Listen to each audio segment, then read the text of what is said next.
इयत्ता 10वी विषय विज्ञान भाग 1 पाठ 10वा अवकाश मोहिमा। मुलांनो, आकाश व अवकाश हे शब्द आपण नेहमीच ऐकतो। मंगळयान अवकाशात सोडले म्हणजे नेमके काय झाले? विमान आकाशातून जाते, तर मंगळयान उपग्रह हे अवकाशात कसे सोडले जाते ते आपण पाहूया। सर्वप्रथम आपण आकाश आणि अवकाश यातील फरक काय हे समजून घेऊ। पृथ्वी सभोवतालचे वातावरण व नुसत्या डोळ्यांनी दिसणारा भाग म्हणजे आकाश होय। तसेच अवघ्या विश्वातील सर्व घटक ज्या अमर्याद न संपणाऱ्या विस्तारात फिरतात अशी अनंत अथांग पोकळी म्हणजे अवकाश होय। आता थोडे आठवून सांगा, सौरमंडलातील विविध घटक कोणते? सौरमंडलात सूर्य, शुक्र, पृथ्वी, बुध, गुरु, शनी, मंगळ हे घटक आहेत। बरोबर। आपले सौरमंडल हे अतिविशाल आकाशगंगेचा एक अगदी छोटासा घटक आहे। सौरमंडलात केंद्रस्थानी सूर्य तारा आहे।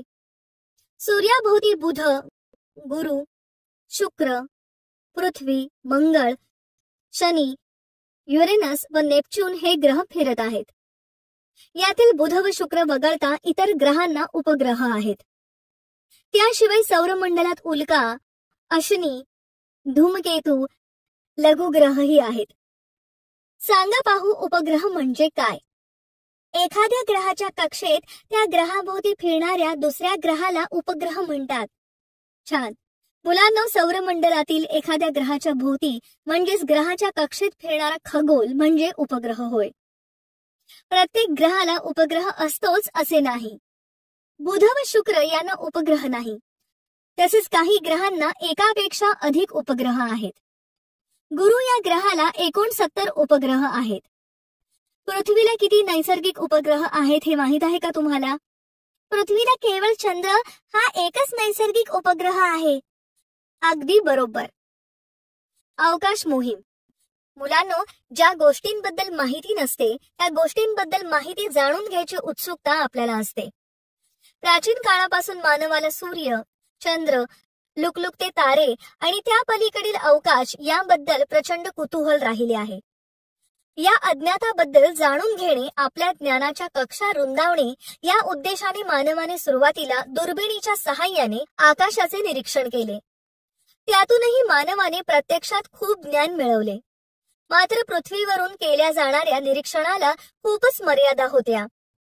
त्यामुळे पुढे मानवाने अधिकाधिक ज्ञानासाठी प्रत्यक्ष अवकाशात जाण्याची पावले उचलली। दुर्बिणी व इतर उपकरणे मानवाने अवकाशात पाठवली। काही अवकाश मोहिमात मानव स्वतः जाऊन अंतराळात प्रवास करू लागला। पुढे पृथ्वी कक्षेच्या पलीकडे दूरवर अवकाश मोहिमाही हाती घेतल्या। या अवकाश मोहिमा मानवाने कशा राबवल्या याविषयी आपण या पाठात माहिती घेऊया। अवकाश मोहिमांचे मुख्यतः 2 प्रकारात वर्गीकरण केले जाते। कृत्रिम उपग्रह पृथ्वीच्या कक्षेत प्रस्थापित करून विविध प्रकारचे संशोधन करणे, तसेच उपग्रहांचा आपल्या जीवनोपयोगी गोष्टींसाठी उपयोग करणे हे पहिल्या प्रकारच्या मोहिमांचे उद्दिष्ट असते। दुसऱ्या प्रकारच्या मोहिमांचे उद्दिष्ट सौरमंडलातील व त्याबाहेरील विविध घटकांकडे अवकाशयाने पाठवून त्या घटकांचे जवळून निरीक्षण करणे आणि त्यांच्याविषयी माहिती मिळवणे हे आहे। माहिती आहे का तुम्हाला? अवकाशयानातून अवकाशात जाणारा सर्वप्रथम मानव हा रशियाचा युरी गागारिन होता। त्याने सन 1961 मध्ये पृथ्वीची परिक्रमा केली। 1961 साली सर्वप्रथम चंद्रावर पाऊल ठेवणारी व्यक्ती अमेरिकेतील नील आर्मस्ट्रॉंग ही होय। भारताच्या राकेश शर्मा यांनी सन 1984 मध्ये रशियाच्या अवकाशयानातून पृथ्वीच्या परिक्रमा केल्या।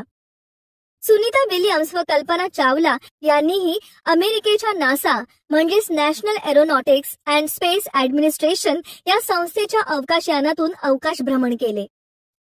थोडे आठवा। कृत्रिम उपग्रहांद्वारे कोणकोणत्या प्रकारच्या दुर्बिणी पृथ्वीची परिक्रमा करीत असतात? त्यांना अवकाशात ठेवणे का आवश्यक असते? बाई, दृश्य प्रकाश दुर्बीण व रेडिओ दुर्बिणी कृत्रिम उपग्रहांद्वारे पृथ्वीची परिक्रमा करत असतात। बरोबर। कृत्रिम उपग्रहांवर 1. दृश्य प्रकाश वक्रीभवक दुर्बीण, 2. दृश्य प्रकाश परावर्तक दुर्बीण. 3. रेडिओ दुर्बीण या दुर्बिणी कार्यरत असतात. मुलांनो, अवकाशातून दृश्य प्रकाश वातावरणातून प्रवास करून पृथ्वी तलावर पोहोचतो. या प्रवासादरम्यान या प्रकाशाचे वातावरणात शोषण होते. त्यामुळे आपल्यापर्यंत पोहोचणाऱ्या प्रकाशाची तीव्रता कमी होते. दुसरी अडचण अशी की वातावरणातील तापमान व दाब यांच्यातील बदलांमुळे वातावरणात खळबळ होत असेल तर त्यातून येणारे दृश्य प्रकाश किरण स्थिर राहत नाही. एवढेच नाही तर दिवसा सूर्यप्रकाश असल्याने आकाश निरीक्षण शक्य होत नाही. तसेच ढगाळलेले वातावरण, रात्रीच्या वेळी शहरातील दिव्यांचा प्रकाश या गोष्टी सुद्धा आकाश निरीक्षणात अडथळा आणतात. या सर्व अडचणी दूर करण्यासाठी दृश्य प्रकाशाच्या दुर्बिणी पहाडांवर निर्जन जागी स्थापन करण्यात आल्या. इतके करूनही अडचणी येतच होत्या. म्हणून मग या सर्व अडचणी टाळण्यासाठी दृश्य प्रकाश दुर्बिणी अवकाशातच बसवण्याचे शास्त्रज्ञांचे प्रयत्न सुरू झाले. सांगा पाहू, तुमच्या भ्रमणध्वनीमध्ये सिग्नल कुठून येतो? भ्रमणध्वनीमध्ये सिग्नल मनोऱ्यामधून येतो. बरोबर. मुलांनो, आपण ज्या भागात राहतो त्या भागात भ्रमणध्वनीचे अनेक मनोरे विखुरलेले असतात. त्यांपैकी जवळच्या मनोऱ्यातून आपल्या भ्रमणध्वनीचे सिग्नल येतात. आता सांगा पाहू, हा सिग्नल भ्रमणध्वनीच्या मनोऱ्यामधून कुठून येतो? भ्रमणध्वनी मनोरा उपग्रहाशी जोडलेला असतो आणि तिथून तो सिग्नल पृथ्वीवरील योग्य त्या मनोऱ्याकडे येतो. अगदी बरोबर. भ्रमणध्वनीचे सर्व मनोरे हे अवकाशातील उपग्रहांशी जोडलेले असतात. त्यामुळे एका मनोऱ्याने प्रसारित केलेला भ्रमणध्वनी सिग्नल आधी उपग्रहाकडे जातो आणि नंतर मग तो पृथ्वीवरील अपेक्षित भ्रमणध्वनी मनोऱ्याकडे जातो. मुलांनो, दूरचित्रवाणीचे कार्यक्रम दूरचित्रवाणी केंद्रातून प्रसारित केले जातात. हे प्रसारण सर्वप्रथम उपग्रहाकडे जाते. तिथून ते प्रसारण केबल ऑपरेटरच्या संवाहक केंद्रात येते व तिथून ते केबलच्या माध्यमातून आपल्या संचात येते. तसेच मुलांनो, आपल्याला वृत्तपत्रात देशातील मान्सूनच्या ढगांची स्थिती दाखवणारी चित्रे पाहायला मिळतात. ती कशी मिळवली जातात हे आपण पाहू. हवामान विषयक माहिती मिळवणारे उपग्रह अवकाशातून पृथ्वीचे ठराविक वेळेच्या अंतराने सतत छायाचित्रण करीत असतात. काही उपग्रह तर रात्री सुद्धा रेडिओ सिग्नलचा उपयोग करून संगणकाद्वारे पृथ्वीवरील आकाशाची छायाचित्रे मिळवतात. या छायाचित्रांवर स्थानानुसार देशाच्या सीमारेषा नंतर दर्शवल्या जातात. अशी सीमारेषांसह तयार झालेली छायाचित्रे वृत्तपत्रात दिली जातात. अवकाश मोहिमांची गरज व महत्त्व. मानवाला आकाश व अवकाशाबद्दल नेहमीच आकर्षण राहिले आहे. सुरुवातीस पृथ्वीवरून दुर्बिणीच्या सहाय्याने मानवाने अवकाश निरीक्षणाची सुरुवात केली. त्यानंतर दुर्बीण व इतर उपकरणे असणारे कृत्रिम उपग्रह मानवाने अवकाशात पाठवले. मानव इतके करून थांबला नाही, तर त्याने त्यापुढील टप्प्यात पृथ्वी कक्षेत तसेच पृथ्वी कक्षेच्या पलीकडेही दूरवर अवकाश मोहिमा हाती घेतल्या आणि सौरमालेची निर्मिती, उत्क्रांती याचा वेध घेण्याचा प्रयत्न केला. मानव स्वतः अंतराळ प्रवास करू लागला. अंतराळ हे मोहिमांद्वारे प्रक्षेपित केल्या गेलेल्या कृत्रिम उपग्रहांमुळे आज एक वैश्विक खेडे झाले आहे. या अवकाश मोहिमांचे प्रमुख उद्देश म्हणजे अवकाशात उपग्रह पाठवणे, पृथ्वीवरील जीवनोपयोगी गोष्टींसाठी उपग्रहांचा वापर करणे, तसेच सौरमंडलातील ग्रह उपग्रह यांचा अभ्यास करणे. यशस्वी रीतीने पार पडलेल्या या अवकाश मोहिमांमुळे आज आपण क्षणार्धात जगातील कोणत्याही भागात असलेल्या व्यक्तीशी संपर्क साधू शकतो. तसेच दूरचित्रवाणीचा वापर करून घर बसल्या जगभरातील घडामोडींची माहिती प्राप्त करू शकतो. तसेच आंतरजाल म्हणजे इंटरनेटचा वापर आणि महत्त्व आपल्याला माहीतच आहे. त्याद्वारे कुठलीही माहिती क्षणार्धात उपलब्ध होते. येणाऱ्या नैसर्गिक आपत्तीचीही पूर्वसूचना आपल्याला मिळते. उदाहरणार्थ अतिवृष्टीचा इशारा, वादळे, पूर येणे इत्यादी. त्यामुळे आपण सतर्क राहणे शक्य झाले आहे. एवढेच नव्हे तर लढाईत शत्रूच्या सैन्याच्या स्थितीबद्दल आपल्याला माहिती मिळते. तसेच भूगर्भात खनिज पदार्थांचा साठा कोठे आहे हे आपण जाणून घेऊ शकतो. जागतिक व्यापार, वाहतूक, पर्यटन इत्यादी उपक्रमांना हातभार लागतो. आजच्या जगात अंतरिक्ष तंत्रज्ञानाशिवाय कोणताही देश प्रगती करू शकत नाही. कृत्रिम उपग्रह. मुलांनो, एखाद्या ग्रहाभोवती परिभ्रमण करणारी वस्तू किंवा छोटा ग्रह म्हणजे उपग्रह होय. नैसर्गिक उपग्रह आणि कृत्रिम उपग्रह असे दोन प्रकारचे उपग्रह असतात. नैसर्गिक उपग्रह म्हणजे पृथ्वीची किंवा एखाद्या ग्रहाची नियमित कक्षेत परिक्रमा करणारी खगोलीय वस्तू होय. चंद्र हा पृथ्वीचा एकमेव नैसर्गिक उपग्रह आहे. तर स्पुटनिक 1 इन्सॅट हे कृत्रिम म्हणजेच मानव निर्मित उपग्रह आहेत. सौरमंडलातील इतर काही ग्रहांना एकाहून अधिक नैसर्गिक उपग्रह आहेत. नैसर्गिक उपग्रहांप्रमाणेच एखादे मानव निर्मित यंत्र पृथ्वीची किंवा एखाद्या ग्रहाची नियमित कक्षेत परिक्रमा करीत असेल तर त्यास कृत्रिम उपग्रह म्हणतात.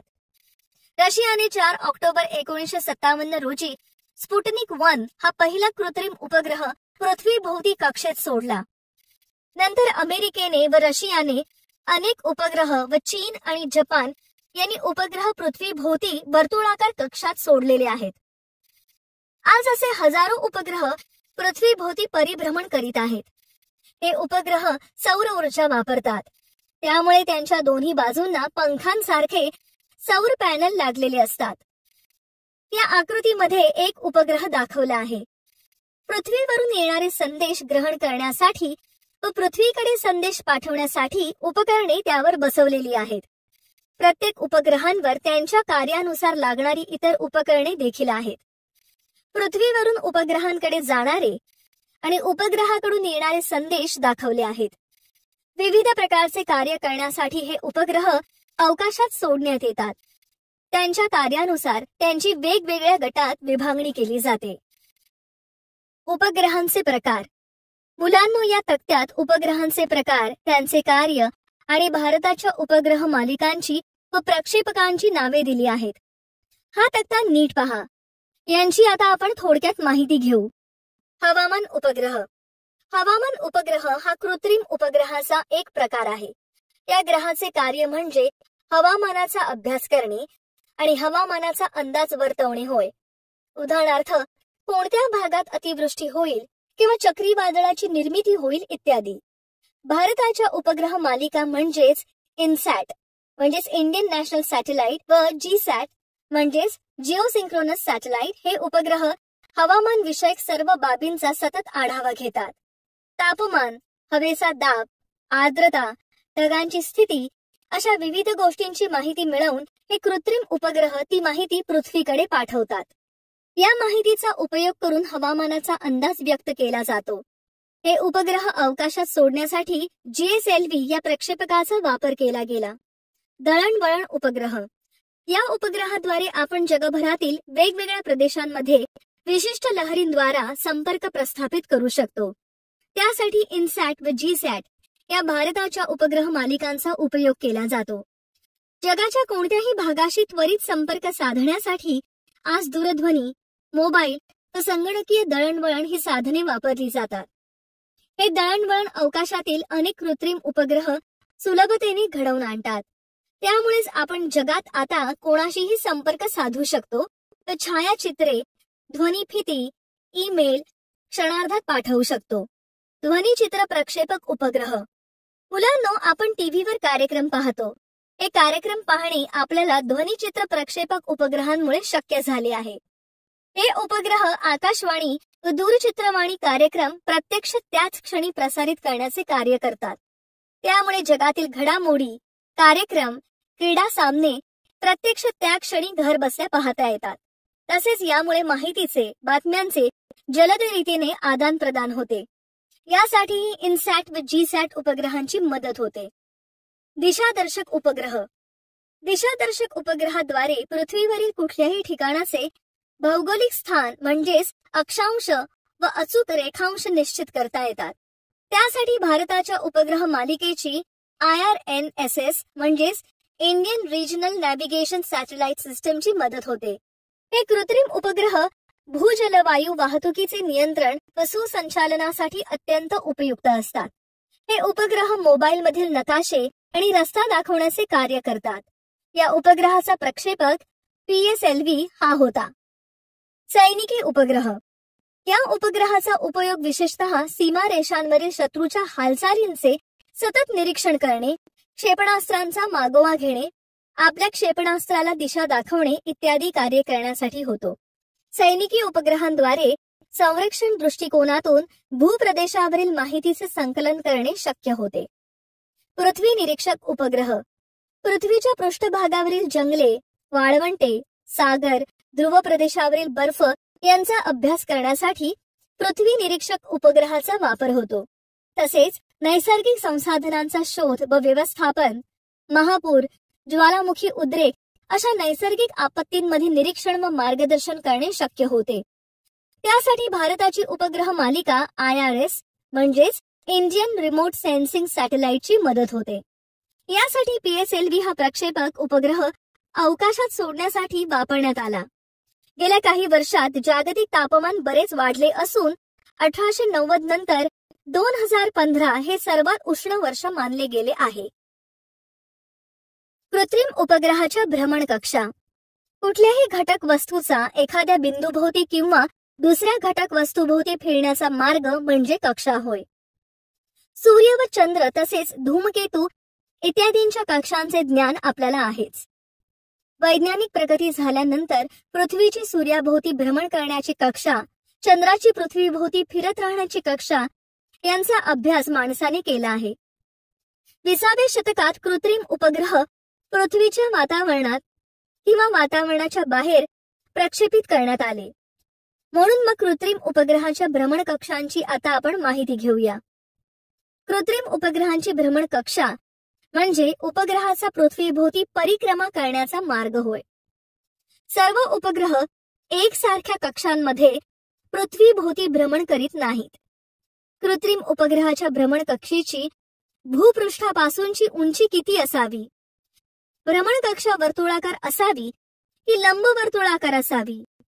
विषुववृत्ताला समांतर असावी की विषुववृत्ताशी कोन करणारी असावी? या सर्व गोष्टी उपग्रहाच्या कार्यानुसार ठरतात. उपग्रहाची कक्षा पृथ्वीच्या अक्षाशी कोणताही कोन करणे शक्य आहे. मात्र कक्षेचे प्रतल पृथ्वीच्या गुरुत्व मध्यातून जाणे आवश्यक आहे. ध्रुवावरून जाणाऱ्या कक्षेला ध्रुवीय कक्षा व विषुववृत्तावरून जाणाऱ्या कक्षेला विषुववृत्तीय कक्षा मानतात. उपग्रह भूपृष्ठापासून उंच कसा जातो हा प्रश्न तुम्हाला पडलाच असेल. मुलांनो, भूपृष्ठापासून विशिष्ट उंचीवर उपग्रहाला फिरते ठेवण्यासाठी उपग्रहाला प्रक्षेपकामार्फत त्या उंचीपर्यंत नेण्यात येते. त्यानंतर त्या उपग्रहाला त्याच्या निर्धारित कक्षेत प्रस्थापित करण्यात येते. त्याला तिथे प्रस्थापित करण्यासाठी कक्षेच्या स्पर्शरेषेच्या दिशेने विशिष्ट वेग VC दिला जातो. हा वेग मिळताच उपग्रह पृथ्वीभोवती प्रदक्षिणा घालू लागतो. आकृतीत दाखवल्याप्रमाणे या उपग्रहाच्या वेगाचे सूत्र पुढील प्रमाणे तयार करता येईल. जर m वस्तुमानाचा उपग्रह पृथ्वीच्या केंद्रापासून r या उंचीवर व पृष्ठभागापासून h या उंचीवर VC या चालीने परिभ्रमण करत असेल तर त्यावर कार्य करणारे अभिकेंद्री बल MVC वर्ग छेद r एवढे असेल. येथे m बरोबर पृथ्वीचे वस्तुमान, v बरोबर वेग आणि r बरोबर पृथ्वीची त्रिज्या आहे. कोणतीही वस्तू जेव्हा वर्तुळाकार मार्गावर चालते तेव्हा त्यावर वर्तुळाचे केंद्रीय बल कार्य करते. म्हणून बलाला अभिकेंद्रीय बल म्हणतात. हे अभिकेंद्री बल पृथ्वीचे गुरुत्व प्रदान करते.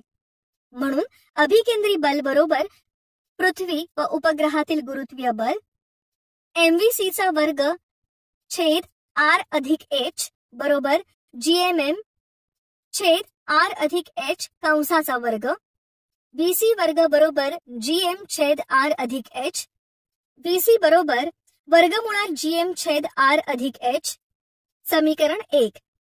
येथे G बरोबर गुरुत्वीय स्थिरांक बरोबर 6.67 गुणिले 10⁻11 न्यूटन मीटर वर्ग प्रति किलोग्रॅम वर्ग. M बरोबर पृथ्वीचे वस्तुमान बरोबर 6 गुणिले 10⁻24 किलोग्रॅम. R बरोबर पृथ्वीची त्रिज्या बरोबर 6.4 गुणिले 10⁻6 मीटर बरोबर 6400 किलोमीटर. h बरोबर उपग्रहाची भूपृष्ठापासून उंची, r अधिक h बरोबर उपग्रहाच्या भ्रमणकक्षेची त्रिज्या आहे. वरील सूत्रानुसार आपल्याला असे दिसून येते की विशिष्ट वेग हा उपग्रहाच्या वस्तुमानावर अवलंबून नसतो. उपग्रह कक्षेची भूपृष्ठापासून उंची वाढत जाते तसा त्या उपग्रहांच्या स्पर्शरेषेत असलेला वेग कमी होत जातो. भूपृष्ठापासून कृत्रिम उपग्रहाची भ्रमणकक्षांची उंची किती आहे त्यानुसार सर्वसाधारणपणे कक्षांचे वर्गीकरण केले जाते. त्यांची माहिती पुढील भागात घेऊ. कक्षांचे वर्गीकरण. 1. उच्च कक्षा, हाय अर्थ ऑर्बिट्स. ज्या उपग्रह भ्रमण कक्षांची भूपृष्ठापासून उंची 35,780 किलोमीटर किंवा त्यापेक्षा जास्त असते त्या कक्षांना उच्च कक्षा म्हणतात. भूपृष्ठापासून 35,780 किलोमीटर एवढ्या उंचीवर असलेल्या उपग्रहाला पृथ्वीभोवती प्रदक्षिणा पूर्ण करायला जवळपास 24 तास लागतात. आपल्याला माहिती आहे की पृथ्वीला सुद्धा स्वतःभोवती एक फेरी पूर्ण करण्यास 24 तास लागतात. या उपग्रहाची कक्षा जर विषुववृत्ताला समांतर असेल तर पृथ्वीला स्वतःभोवती परिभ्रमण करण्यास लागणारा कालावधी आणि उपग्रहाला पृथ्वीभोवती परिभ्रमण करण्यास लागणारा कालावधी एकच असल्याने पृथ्वीच्या सापेक्ष हा उपग्रह अवकाशात जणू काही स्थिर आहे असा भास होतो. जेव्हा आपण गाडीतून प्रवास करतो तेव्हा जर आपल्या गाडीच्याच गतीने समांतर एखादे वाहन चालत असेल तर आपल्याला शेजारील वाहन स्थिर असल्याचा भास होतो. तसेच इथे घडते. म्हणून अशा उपग्रहांना भूस्थिर उपग्रह म्हणतात. असे उपग्रह भूस्थिर असल्याने पृथ्वीच्या एकाच भागाचे सतत निरीक्षण करू शकतात. म्हणून हवामानशास्त्र, दूरध्वनी, दूरचित्रवाणी, आकाशवाणी यांच्या संदेशवहनामध्येही यांचा उपयोग होतो. 2. मध्यम कक्षा, मीडियम अर्थ ऑर्बिट्स. ज्या उपग्रह भ्रमण कक्षांची उंची भूपृष्ठापासून 2000 किलोमीटर ते 35,780 किलोमीटरच्या दरम्यान असते अशा कक्षांना मध्यम कक्षा म्हणतात. भूस्थिर उपग्रह हे विषुववृत्ताच्या अगदी वर परिभ्रमण करतात. त्यामुळे उत्तर किंवा दक्षिण ध्रुवीय प्रदेशांचा अभ्यास करण्यासाठी ते फारसे उपयुक्त ठरत नाहीत. त्यासाठी ध्रुवीय प्रदेशांवरून जाणाऱ्या लंबवर्तुळाकार मध्यम कक्षा वापरण्यात येतात. त्या कक्षांना ध्रुवीय कक्षा असे म्हणतात. या कक्षांमध्ये उपग्रह जवळपास 2 ते 24 तासात एक प्रदक्षिणा पूर्ण करतो. काही उपग्रह भूपृष्ठापासून जवळपास 20,200 किलोमीटर उंचीवर वर्तुळाकार कक्षेतून भ्रमण करतात. दिशादर्शक उपग्रह या कक्षांमध्ये भ्रमण करतात. 3. निम्न कक्षा, लो अर्थ ऑर्बिट. या आकृतीत आपल्याला उपग्रहाच्या उच्च कक्षा, मध्यम कक्षा आढळतात. त्याचप्रमाणे आकृतीत दाखविल्याप्रमाणे उपग्रहाला निम्न कक्षा पण असते. ज्या उपग्रह भ्रमण कक्षांची भूपृष्ठापासून उंची 180 किलोमीटर ते 2000 किलोमीटरच्या दरम्यान असते अशा कक्षांना निम्न कक्षा म्हणतात. शास्त्रीय प्रयोगांसाठी अथवा हवामान अभ्यासासाठी वापरले जाणारे उपग्रह निम्न कक्षांमध्ये भ्रमण करतात. त्यांच्या कक्षांच्या उंचीनुसार जवळपास 90 मिनिटांत त्यांचे एक परिभ्रमण पूर्ण होते. आंतरराष्ट्रीय अवकाश स्थानक हबल दुर्बीण हे सुद्धा याच प्रकारच्या कक्षेमध्ये परिभ्रमण करतात. माहित आहे का तुम्हाला?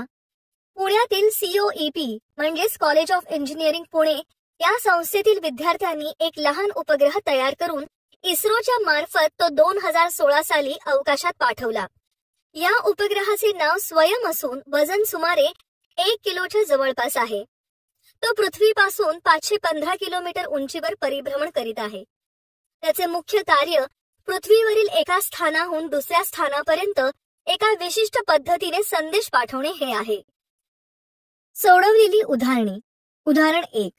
समजा उपग्रहाची कक्षा भूपृष्ठापासून बरोबर 35,780 किलोमीटर एवढ्या उंचीवर असेल तर त्या उपग्रहाचा स्पर्श रेषेतील वेग काढा. उकल. दिलेली माहिती. गुरुत्वीय स्थिरांक G बरोबर 6.67 गुणिले 10⁻11 न्यूटन मीटर वर्ग प्रति किलोग्राम वर्ग. M बरोबर पृथ्वीचे वस्तुमान बरोबर 6 गुणिले 10⁻24 किलोग्राम पृथ्वीसाठी. R बरोबर पृथ्वीची त्रिज्या बरोबर 6.4 गुणिले 10⁻6 मीटर बरोबर 6400 किलोमीटर. एच बरोबर उपग्रहाची भूपृष्ठापासून उंची 35,780 किलोमीटर.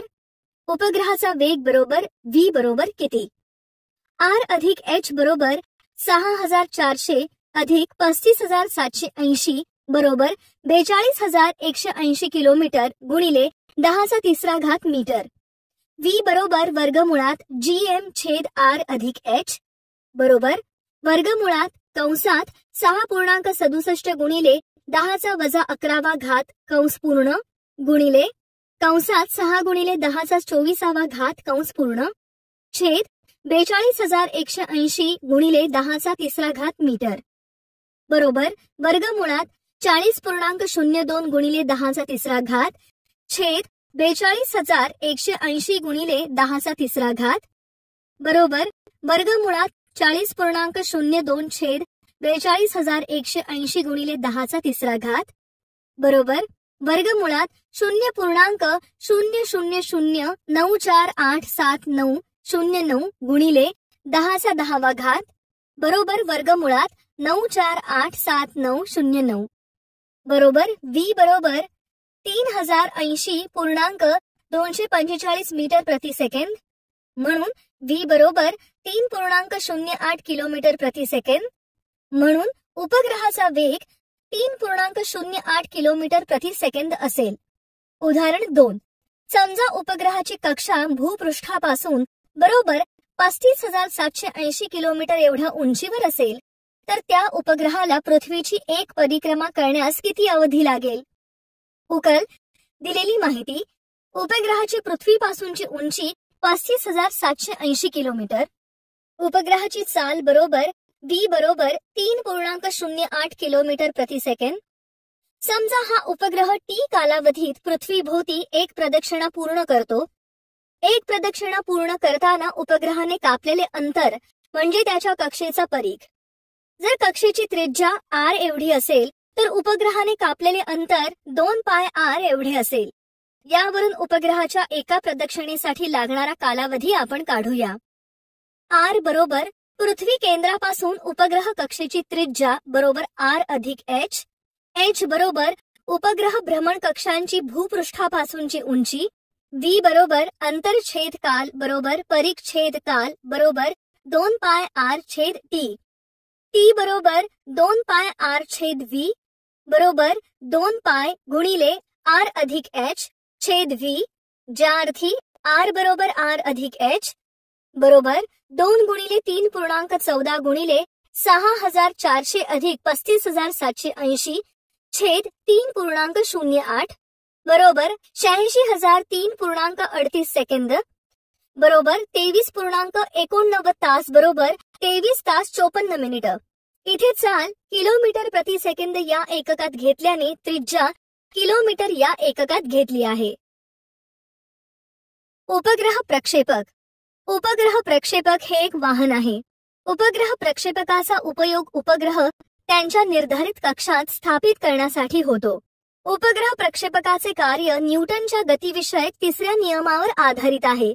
न्यूटनचा गतिविषयक तिसरा नियम म्हणजे प्रत्येक क्रियाबलास समान परिमाणाचे एकाच वेळी घडणारे प्रतिक्रिया बल अस्तित्वात असते व त्याच्या दिशा परस्पर विरुद्ध असतात. उदाहरणार्थ, जेव्हा बंदुकीने गोळी मारली जाते तेव्हा बंदूक गोळीवर बल प्रयुक्त करते आणि त्यामुळे गोळीला अधिक वेग प्राप्त होतो. बंदुकीप्रमाणेच उपग्रह प्रक्षेपक हे उपग्रहावर बल प्रयुक्त करून प्रक्षेपकाला वेग प्राप्त होऊन उपग्रह प्रक्षेपक अवकाशात झेप घेऊन उपग्रहाला योग्य त्या कक्षात पोहोचवतो. त्यासाठी प्रक्षेपकामध्ये विशिष्ट प्रकारचे इंधन वापरले जाते. या इंधनाच्या ज्वलनाने निर्माण होणारा वायू हा उष्ण असल्याने प्रसरण पावतो व त्या प्रक्षेपकाच्या शेपटाकडून प्रचंड वेगाने बाहेर पडतो. याची प्रतिक्रिया म्हणून प्रक्षेपकावर एक रेटा म्हणजे थ्रस्ट कार्य करतो. प्रक्षेपकाला जो रेटा लावला जातो त्यामुळे प्रक्षेपक अवकाशात झेपावतो. उपग्रह किती वजनाचा आहे आणि तो किती उंचीवरील कक्षेत प्रस्थापित करायचा आहे यानुसार प्रक्षेपकाचा आराखडा ठरतो. प्रक्षेपकाला लागणारे इंधनही यावरून ठरते. एकंदरच प्रक्षेपकामध्ये इंधनाचेच वजन खूप जास्त असते. त्यामुळे प्रक्षेपक उडवताना त्याच्या बरोबर इंधनाचे वजनही वाहून न्यावे लागते. मग यासाठी टप्प्याटप्प्याने बनलेले प्रक्षेपक वापरतात. या युक्तीमुळे प्रक्षेपकाने उड्डाण केल्यानंतर टप्प्याटप्प्याने त्याचे वजनही कमी करता येते. उदाहरणार्थ प्रक्षेपक 2 टप्प्याचाही बनवता येतो. या आकृतीमध्ये तुम्हाला वेगवेगळ्या टप्प्याचा बनवलेला प्रक्षेपक दिसत आहे. प्रक्षेपकाच्या उड्डाणासाठी पहिल्या टप्प्यातील इंधन व इंजिन वापरले जाते. प्रक्षेपकातील इंधन हे प्रक्षेपकाला ठराविक वेग व उंची प्राप्त करून देते. प्रक्षेपकाचे पहिल्या टप्प्यातील इंधन संपले की इंधनाची रिकामी टाकी व इंजिन प्रक्षेपकापासून मुक्त होऊन खाली समुद्रात किंवा निर्जन जागी पडते. प्रक्षेपकातील पहिल्या टप्प्यातील इंधन संपले की लगेचच दुसऱ्या टप्प्यातील इंधन प्रज्वलित झालेले असते. मात्र आता प्रक्षेपकात फक्त दुसराच टप्पा राहिल्याने त्याचे बरेच वजन कमी झालेले असते. त्यामुळे आता ते पुन्हा अधिक वेगाने प्रवास करू शकते. बहुतेक सर्व प्रक्षेपक अशा 2 किंवा अधिक टप्प्यांनी बनलेले असतात. या आकृतीत भारताच्या इस्रो या संस्थेने तयार केलेल्या या प्रक्षेपकाचे चित्र दिले आहे.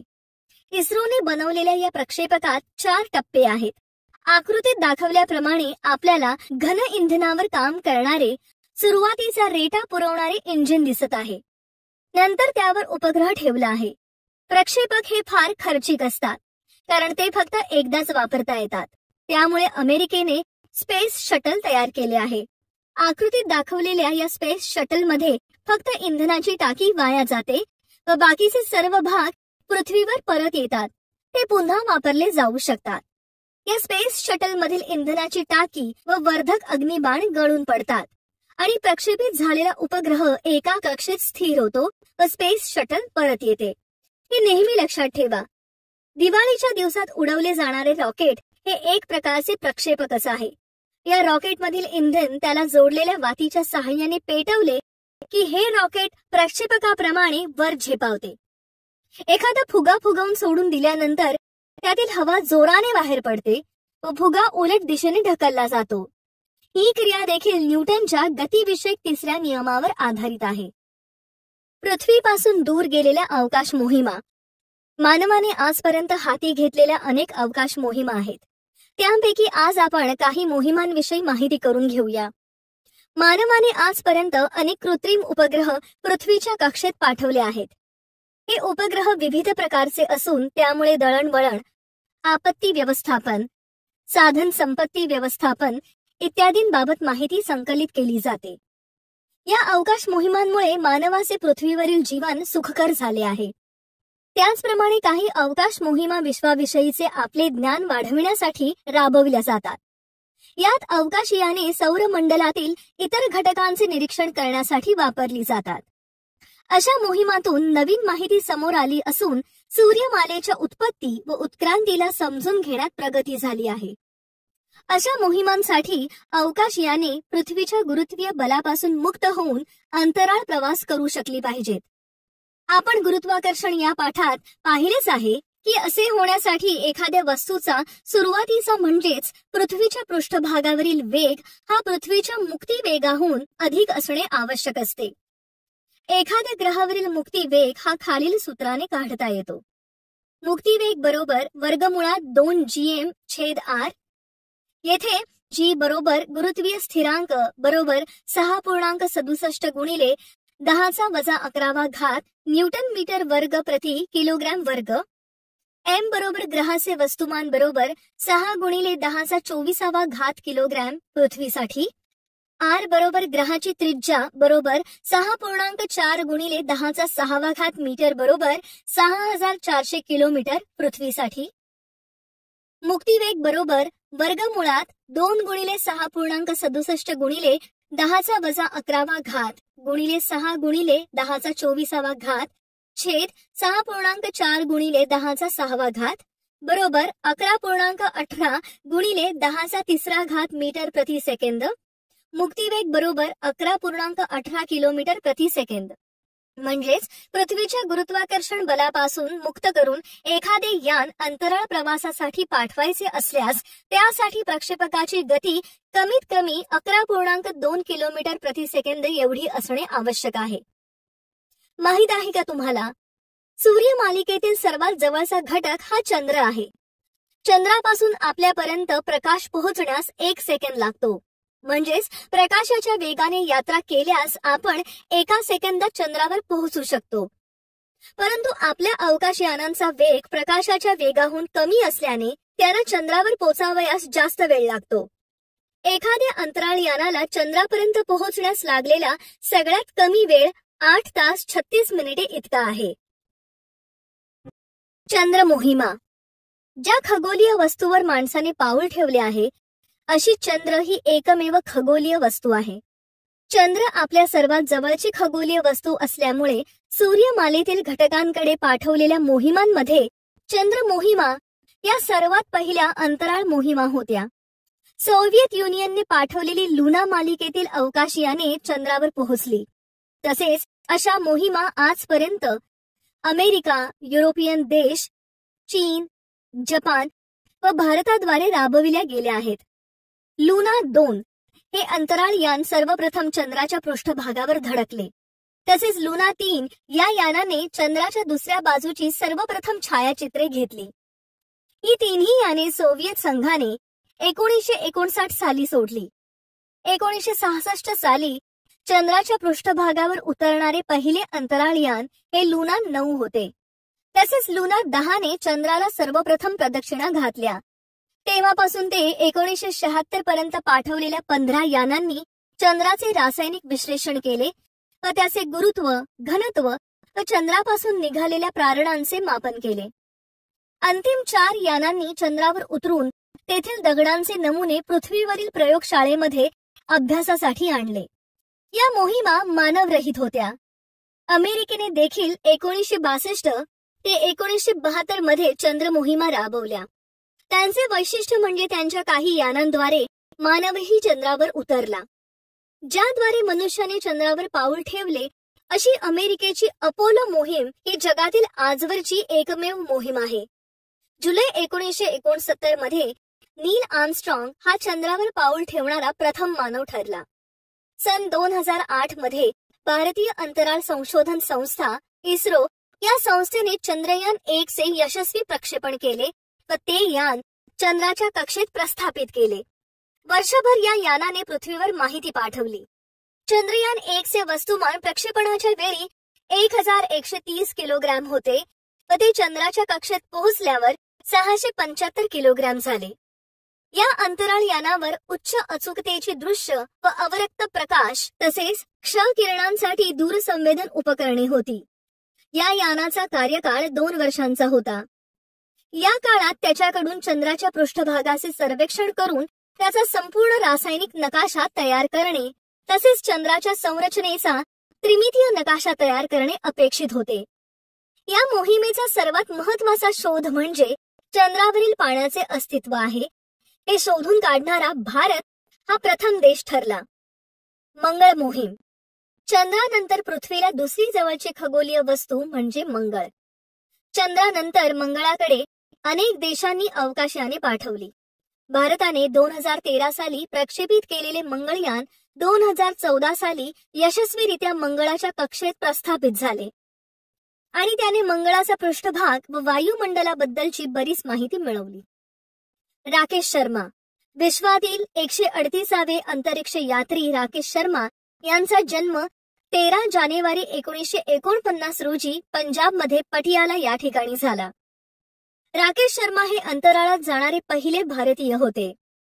भारत रशिया संयुक्त अवकाश कार्यक्रमाअंतर्गत 2 रशियन अंतराळ संशोधकांसमवेत त्यांनी अवकाशात झेप घेतली. 8 दिवस ते अंतराळात वास्तव्याला होते. कल्पना चावला. पहिली भारतीय महिला अंतराळवीर कल्पना चावला हिचा जन्म हरियाणा राज्यातील कर्नाल या गावी झाला. कल्पना चावला यांनी पंजाबमधून एरोनॉटिक्सची अभियांत्रिकी पदवी मिळवली होती. 1988 मध्ये कोलोराडो विद्यापीठातून डॉक्टरेट केले होते. संशोधन मोहिमेदरम्यान त्या 336 तास अंतराळात राहिल्या होत्या.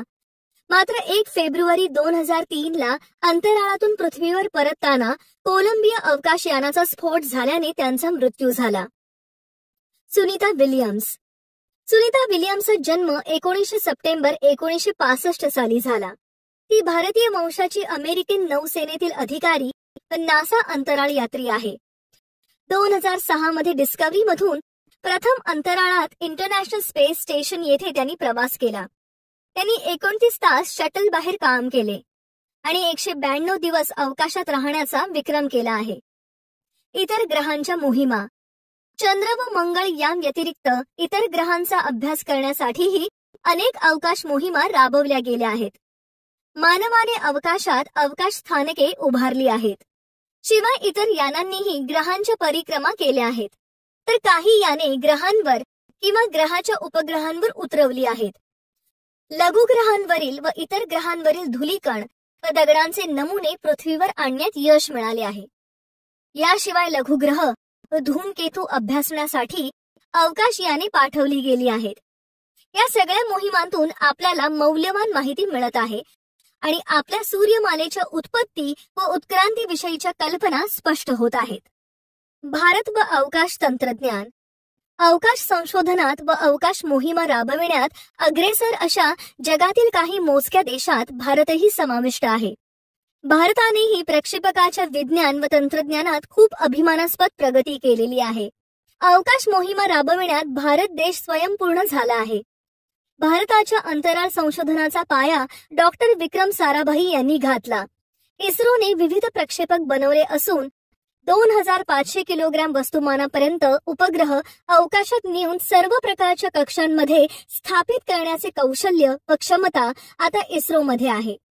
इस्रोने PSLV म्हणजेच पोलार सॅटेलाइट लॉन्च व्हेइकल आणि GSLV म्हणजेच Jio synchronous satellite launch vehicle हे 2 प्रमुख प्रक्षेपक तयार केले असून ते अनेक टप्पे असणारे प्रक्षेपक आहेत. भारताने अंतराळ शास्त्र व विज्ञानात केलेल्या प्रगतीचे राष्ट्रीय व सामाजिक विकासात मोठे योगदान आहे. भारताने इनसॅट व जीसॅट या श्रेणीतील अनेक उपग्रह अवकाशात पाठवले असून ते दूरसंचार इत्यादी अनेक बाबतीत भारतासाठी उत्कृष्ट कामगिरी करीत आहेत. भारताचा एडुसॅट हा उपग्रह केवळ शिक्षणासाठी वापरला जातो. तर IRNSS ही मालिका पृथ्वीवरील कुठल्याही भौगोलिक स्थानाचे अक्षांश व रेखांश अचूकपणे निश्चित करण्यासाठी वापरली जाते. तसेच देशातील नैसर्गिक साधन संपत्ती नियंत्रण आणि व्यवस्थापन आणि आपत्ती व्यवस्थापन यासाठी IRS उपग्रह मालिका कार्यरत आहे. थुंबा, तिरुवनंतपुरम, श्रीहरिकोटा, चांदीपूर ओडिशा येथे भारताची अग्निबाण प्रक्षेपण केंद्रे आहेत.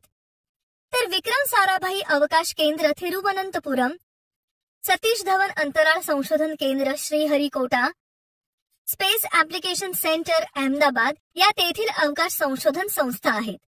परिचय शास्त्रज्ञांचा. मुलांनो, विक्रम साराभाई यांना भारतीय अंतराळ कार्यक्रमाचे जनक म्हटले जाते. त्यांच्या प्रयत्नातून फिजिकल रिसर्च लॅबोरेटरी PRL या संस्थेची स्थापना करण्यात आली. 1962 साली भारत सरकारने त्यांच्या अध्यक्षतेखाली भारतीय अंतराळ संशोधन समितीची स्थापना केली. 1963 साली देशातील पहिले उपग्रह प्रक्षेपण केंद्र थुंबा येथे स्थापन केले गेले. त्यांच्या प्रयत्नातूनच भारताचा पहिला उपग्रह आर्यभट्ट अंतराळात सोडला होता. भारतीय अंतराळ संशोधन संस्थेच्या म्हणजेच इस्रोच्या स्थापनेत त्यांचे महत्त्वाचे योगदान होते. अवकाशातील कचरा व त्याचे व्यवस्थापन. अवकाशात देखील कचरा झालेला आहे हे ऐकून तुम्हाला आश्चर्य वाटले असेल, परंतु मुलांनो, पृथ्वीवर ज्याप्रमाणे कचरा आहे त्याचप्रमाणे अवकाशात देखील कचरा जमायला सुरुवात झाली आहे. कृत्रिम उपग्रहांबरोबरच इतरही मानव निर्मित वस्तू पृथ्वीभोवती परिभ्रमण करीत आहेत. यात आता कार्यशील नसलेले उपग्रह म्हणजेच निकामी झालेले उपग्रह, प्रक्षेपणाच्या वेळी सुटे झालेले प्रक्षेपकांचे भाग व एखादा उपग्रह दुसऱ्या एखाद्या उपग्रहावर किंवा अवकाशातील इतर वस्तूंवर आदळल्यामुळे निर्माण होणारे तुकडे अशा वस्तूंचा समावेश होतो. सन 2016च्या एका अंदाजाप्रमाणे अशा निरुपयोगी वस्तूंचे 1 सेंटीमीटरहून जास्त लांबीचे 2 कोटी तुकडे पृथ्वीभोवती परिभ्रमण करीत आहेत. हे सगळे म्हणजे अवकाशातील कचरा होय. हा कचरा कृत्रिम उपग्रहांसाठी धोक्याचा ठरू शकतो. तसेच उपग्रहांवर आदळून तो त्यांना हानी पोहोचवू शकतो. हा कचरा दिवसेंदिवस वाढतो आहे. कचरा असाच वाढत राहिला तर नवीन अवकाश यानांचे प्रक्षेपण कठीण होऊन बसेल. त्यामुळे या कचऱ्याचे व्यवस्थापन करणे गरजेचे आहे. त्या दृष्टीने काही प्रयोग देखील सुरू केले आहेत. या समस्येवर लवकरच उपाय शोधून अवकाशयानांचे भवितव्य धोक्यात येणार नाही अशी आशा आहे.